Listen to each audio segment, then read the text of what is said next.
ଗୁରୁସ୍ୱାମୀ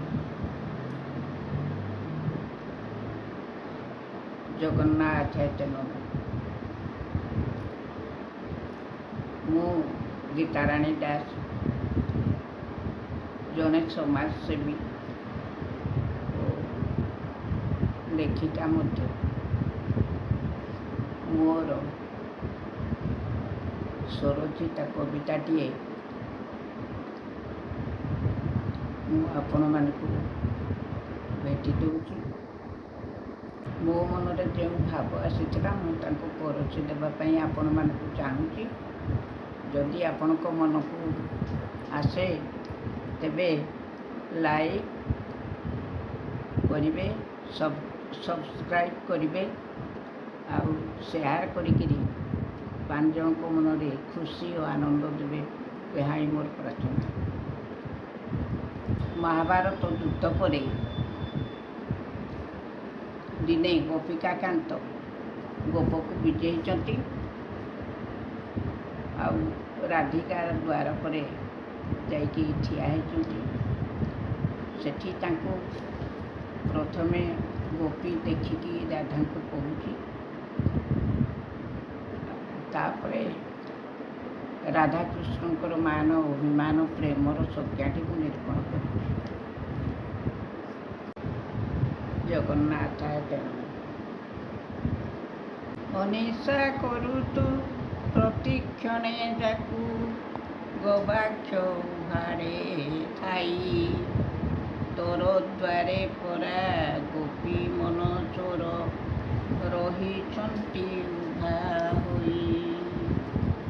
ଏ ନୁହେଁ କହ୍ନେଇ ଶୁଣ ପ୍ରିୟ ସହି, ଏ ତ ଦ୍ୱାରିକା ଈଶ୍ୱର। ହୋଇଥିଲେ କାହ୍ନୁ ଲାଗନ୍ତା ଗଳାର, ଉଭା କି ହୁଅନ୍ତା ଦ୍ୱାର। ଫେରି ଚାହିଁ ରାଧା ବୋଲନ୍ତି ସଧୀରେ, କାହ୍ନୁ ପ୍ରେମିକା ସ୍ୱାଗତ। ଘେନ ଦ୍ୱାରିକେଶ କୁହ ହେ ଉଦନ୍ତ, କିମ୍ପାଇଁ ହେଲ ଆଗତ। ବିରହେ କାତର ହୋଇଛି କି ନାହିଁ, ଜ୍ଞାନ ବାଣୀ କିଛି ବାଣ୍ଟିଥାନ୍ତ। ତୁମ ସୁଦର୍ଶନେ ଖଣ୍ଡ ଖଣ୍ଡ କରି ହୃଦୟ ଯନ୍ତ୍ରଣା କାଟିଥାନ୍ତ। ଯାଅ ଦ୍ୱାରିକେଶ ଫେରି ଦ୍ୱାରିକାକୁ, କର ଧର୍ମ ସଂସ୍ଥାପନ। ନନ୍ଦିଘୋଷ ରଥେ ଧରି ସୁଦର୍ଶନ, ଦେଉଥାଅ ଗୀତା ଜ୍ଞାନ। ଧାଇଁ ଯାଇ କାହ୍ନୁ ଶୋକଭର ହୋଇ, ରାଧା ପାଦ ଦୁଇ ଧରିଲେ। ବିଗଳିତ ଅଶ୍ରୁ ନୟନ ଯୁଗଳ, କୋହ ଭରେ ପୁଣି ଭାସିଲେ। ରାଧିକା କେଉଁ ଅପରାଧ ମୁଁ କଲି, ତୋର ନ୍ୟାୟାଳୟେ ହୋଇନ ହାଜର।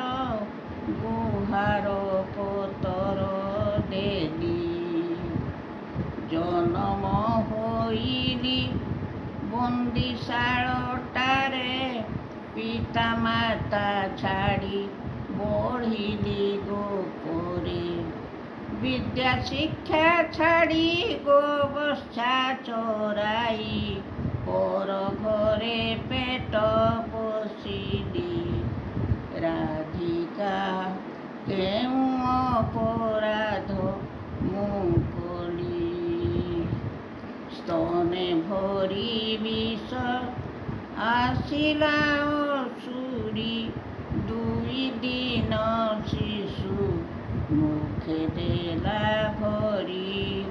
ନିଜ କର୍ମ ଫଳୁ ଲଭିଲା ମରଣ, ମୁଁ ହିଁ ଅପବାଦ ପାଇଲି।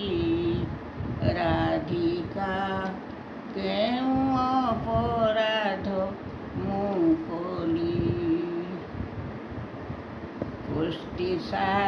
ହୀନ ଯେତେ ଗୋପ ବାଳ ଗୋପର ଗୋରସ ରାଜା କରେ ଜୁର ଲହୁଣୀର ରସ ସବିଏ ଚାଖିଲେ ମୁହିଁ ଚୋର ବୋଲାଇଲି ରାଧିକା କେଉଁ ଅପରାଧ ମୁଁ କଲି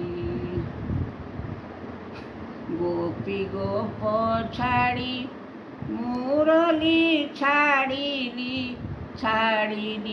ଯମୁନା ପ୍ରେମ ମୋ ଛାଡ଼ିଲି ଅକୁର ଆସିଲା ରଥେ ବସାଇଲା ମଥୁରାକୁ ମୁହିଁ ଗମିଲି ରାଧିକା କେଉଁ ଅପରାଧ ମୁଁ କଲି ମଞ୍ଚାରୁ ପଡ଼ିନ ମାମୁଁ ମୋର ମଲା ନିନ୍ଦାର ନାଗରା ମୋ ନାମେ ବାଜିଲା